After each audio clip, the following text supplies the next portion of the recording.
నమస్తే, welcome to మనం TV. నా పేరు బలి. అల్లు అర్జున్కి షాక్ తగిలిన పరిస్థితి మనం చూస్తున్నాం. ఎందుకంటే నంద్యాల వెళ్ళి వైఎస్ఆర్ కాంగ్రెస్ పార్టీకి ప్రచారం చేశారు అల్లు అర్జున్ ఎప్పుడైతే వైఎస్ఆర్ కాంగ్రెస్ పార్టీకి ప్రచారం చేశారో మెగా ఫ్యాన్స్ నుంచి తీవ్రమైన వ్యతిరేకత కనిపించింది. సో దీనికి ప్రధానంగా రెండు కారణాలు కనిపిస్తున్నాయి. ఒకటి, వైఎస్ఆర్ కాంగ్రెస్ పార్టీ సినిమా ఇండస్ట్రీని పూర్తిగా అగౌరవపరిచింది. సినిమా ఇండస్ట్రీనే కాదు, సినిమా ఇండస్ట్రీకి ప్రస్తుతం పెద్దగా ఉన్న మెగాస్టార్ చిరంజీవి కొంతమంది సినీ నటులతో కలిసి ఇండస్ట్రీకి సంబంధించిన పెద్దలందరూ కలిసి సినిమా ఇండస్ట్రీకి సంబంధించిన సమస్యలు ప్రస్తావించారు.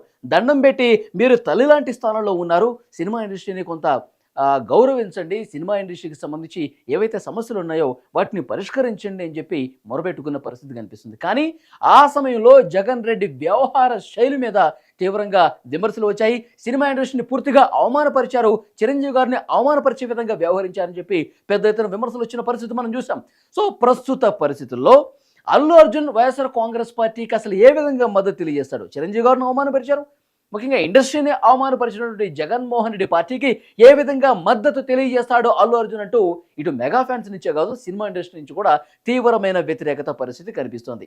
ఇక రెండో విషయం గురించి మనం మాట్లాడుకుంటే కనుక అల్లు అర్జున్ అసలు ఇక్కడ రామ్ చరణ్ పిఠాపురం నియోజకవర్గానికి వెళ్ళారు తల్లి సురేఖతో కలిసి పవన్ కళ్యాణ్కి మద్దతుగా ప్రచారం చేయడానికి. అదే సమయంలో అల్లు అర్జున్ నంద్యాల వెళ్ళిన పరిస్థితి మనం చూసాం. ఎన్నికల ప్రచారం, అది కూడా చివరి రోజున. నాకు ఫ్రెండ్ కాబట్టి నేను అతనికి సపోర్ట్ చేస్తాను, గతంలో నేను మాట ఇచ్చాను, అదంతా బాగానే ఉంది. కానీ తన బలాన్ని నిరూపించుకునేందుకు మెగా ఫ్యామిలీ బలం వేరు, నా బలం వేరు, అల్లు ఆర్మీ నాకు ఎవరితో సంబంధం లేదు, వాళ్ళకంటే గొప్ప బలం ఉందని నిరూపించుకునే దాంట్లో భాగంగానే సో పెద్ద ఎత్తున అక్కడ ర్యాలీ చేశాడని చెప్పి ఒక విమర్శ కనిపిస్తుంది. ఇక రెండోది, పిఠాపురంలో మద్దతు తెలియజేయడానికి రామ్ చరణ్ తల్లితో కలిసి పిఠాపురం వెళ్ళారు, అక్కడ గుళ్ళో పూజలు చేశారు, ఆ తర్వాత పవన్ కళ్యాణ్ గారికి మద్దతుగా ప్రచారం చేసిన పరిస్థితుంది. ఇక అదే సమయంలో అల్లు అర్జున్ కూడా నంద్యాల వెళ్ళారు, వైఎస్ఆర్ కాంగ్రెస్ పార్టీకి మద్దతుగా, వైఎస్ఆర్ కాంగ్రెస్ పార్టీ అభ్యర్థికి మద్దతుగా ప్రచారం చేసిన పరిస్థితుంది. అంటే ఇక్కడ మెగా ఫ్యాన్స్ కూడా వ్యతిరేకించింది ఏంటంటే, ఒకవైపు మెగా ఫ్యామిలీలో పవన్ కళ్యాణ్ గారు జనసేన పార్టీ పెట్టి కూటమి విజయానికి తీవ్రంగా కృషి చేస్తున్నటువంటి ప్రస్తుత పరిస్థితుల్లో మెగా ఫ్యామిలీ మెంబర్స్ అందరూ కూటమి విజయానికి కృషి చేస్తున్నటువంటి ఆ సమయంలో అల్లు అర్జున్ గారు సపరేట్, వాళ్ళకి నాకు సంబంధం లేదు, వైఎస్ఆర్ కాంగ్రెస్ పార్టీకి నేను మద్దతు ఇస్తాను, నాకు శిల్పా రవిచంద్రారెడ్డి గెలుపు ముఖ్యం అంటూ అటు వెళ్ళిన పరిస్థితి కనిపిస్తుంది. అల్లు ఆర్మీ, వాళ్ళకి నాకు ఏం సంబంధం లేదు, వాళ్ళకి అభిమానులు ఉన్నారు కానీ నాకు ఆర్మీనే ఉంది అని చెప్పి నేను వాళ్ళకంటే గొప్పవాడిని అని చెప్పి చూపించుకునే ప్రయత్నం చేశారని పెద్ద ఎత్తున విమర్శలు కూడా అల్లు అర్జున్ మీద వచ్చాయి. సో నాకు ఒక పెద్ద ఆర్మీ ఉంది, లక్షల సంఖ్యలో మెగా ఫ్యామిలీ, మెగాస్టార్ చిరంజీవికి, పవన్ కళ్యాణ్ గారికి, రామ్ చరణ్ గారికి ఈ ఫ్యాన్స్ నాకు సంబంధం లేదు, నాకు సెపరేట్ ఫ్యాన్ బేస్ ఉంది, నాకు సెపరేట్ ఆర్మీ ఉందని భావించి ఆ రకంగా ఆయన పూర్తిగా ఒక ర్యాలీ తీసి నాకే మద్దతు ఉంది, నాకే ఫ్యాన్స్ ఉన్నారు అని చెప్పి చెప్పుకునే ప్రయత్నం, చూపించుకునే ప్రయత్నం చేసినట్టుగా కనిపించింది. కానీ ఏమైంది, నిజంగా అంత గొప్ప ఆర్మీ ఉండి అంత ప్రజల మద్దతు ఉంటే కనుక మరి అక్కడ వైసీపీ అభ్యర్థి గెలవాలి కదా, ఎందుకు గెలవలేదు? సో ఇది పూర్తిగా మెగా ఫ్యామిలీని విరోధించి వాళ్ళతో నాకు సంబంధం లేదు, నాకు సపరేట్ బ్యాన్ పేస్ ఉంది అని చెప్పి అక్కడ అలాంటి వాతావరణం క్రియేట్ చేశాడు అల్లు అర్జున్. కానీ పరిస్థితి పూర్తిగా తల్లకిందులైనటువంటి సిచ్యువేషన్ ప్రజెంట్ చూస్తూ ఉన్నాం. మెగాస్టార్ వేసిన బాటలో చాలామంది హీరోలు నడుచుకుంటూ తమను తాము ప్రూవ్ చేసుకొని ముందుకు పోతున్న ప్రస్తుత సమయంలో అసలు అల్లు అర్జున్ కూడా ఒక హీరోగా నిలదొక్కోవటానికి మెగాస్టారు ఆయన సపోర్టు ఉందనే చెప్పాలి మనం. ఎందుకంటే మొదటి నుంచి గంగోత్రి సినిమా నుంచి సపోర్ట్ చేస్తూ ఇటువైపు అల్లు ఫ్యామిలీలో అల్లు రామలింగి గారి నుంచి వాళ్ళకి ఇండస్ట్రీకి సంబంధించి అనుబంధం ఉంది, ఆ ట్రాక్ ఉంది. అయినప్పటికీ మెగాస్టార్ చిరంజీవి ఫ్యామిలీ మెంబర్స్ అందరూ కూడా హీరోలుగా వస్తున్నటువంటి సమయంలో మెగా సపోర్ట్ కూడా బలంగా ఉండటం వల్లే ఆయన హీరోగా అంత గొప్పగా నిలదొక్కున్న పరిస్థితుంది.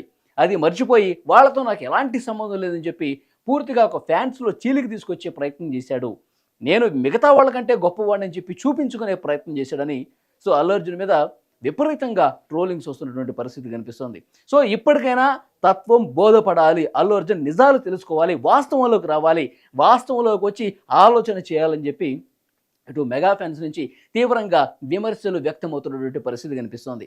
సో కొంత మదన పడుతున్నట్టుగా మనకి తాజాగా సమాచారం వస్తుంది. సో అల్లు అర్జున్ నేను వైఎస్ఆర్ కాంగ్రెస్ పార్టీకి మద్దతుగా నిలవకుండా ఉంటే బాగుంటుంది, నేను నంద్యాల వెళ్లకుండా ఉంటే బాగుంటుందని చెప్పి సో ఆయనలో ఆయన కొంత మదన పడుతూ కొంత బాధను వ్యక్తం చేసినట్టుగా ఒక సమాచారం వస్తుంది. సో ఇది కూడా సోషల్ మీడియాలో వేదికగానే మనకు కనిపిస్తుంది, కానీ అసలు వాస్తవాలు అంటే తెలియదు. నేను మెగాస్టార్ కంటే గొప్పవాడిని, నేను మెగా ఫ్యామిలీలో ఉన్నటువంటి హీరోలకి నాకు సంబంధమే లేదు, నాకు సెపరేట్ ఫ్యాన్ బేస్ ఉంది, సెపరేట్ ఆర్మీ ఉందంటే ప్రజలు యాక్సెప్ట్ చేయాల్సిన అవసరం కనిపిస్తోంది ముఖ్యంగా. ఎందుకంటే సో నేనే గొప్పవాడిని అనుకుంటే ఎప్పుడు కూడా వాస్తవాలు తెలుసుకొని ముందుకు పోతే పరిస్థితి బాగుంటుంది, కానీ పూర్తిగా నాకు నేనే గొప్పవాడు అనుకుంటే ఎప్పటికీ గొప్పవాడు కాలేడు.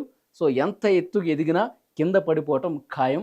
సో దాన్ని ఆలోచించుకుని మన స్థాయి ఏంటో మనం తెలుసుకుని మన భవిష్యత్తు ప్రణాళికను మనం వేసుకుని పెద్దల్ని ఎప్పుడు గౌరవిస్తూ మంచి బాటలో నడవాలని చెప్పి చాలామంది అల్లు అర్జున్ని ఉద్దేశిస్తూ కింద ట్రోలింగ్ చేస్తున్నటువంటి సిచ్యువేషన్ ప్రజెంట్ కనిపిస్తుంది. సో ఇప్పుడు గెలిచిన తర్వాత ట్వీట్లు చేసిన విషయం కూడా మనకు అర్థమవుతుంది, కానీ సో మనసులో మంచిది లేకపోతే గనక ఇలాంటి పరిస్థితే ఉంటుంది.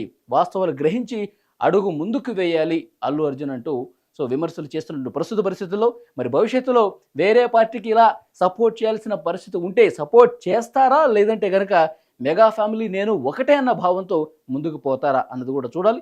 సో చూద్దాం ఎట్లా ఉంటుందో నెక్స్ట్.